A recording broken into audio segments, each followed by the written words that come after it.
أعوذ بالله من الشيطان الرجيم.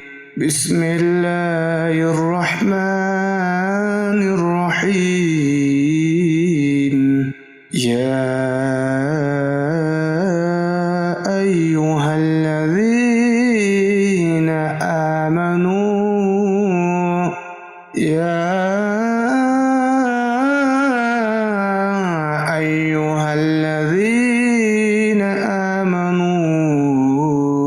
إذا نودي للصلاة من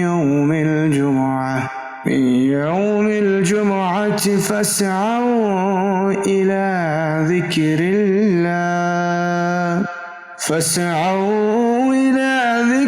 الله وذروا البيع ذلكم خير لكم إن كنتم تعلمون.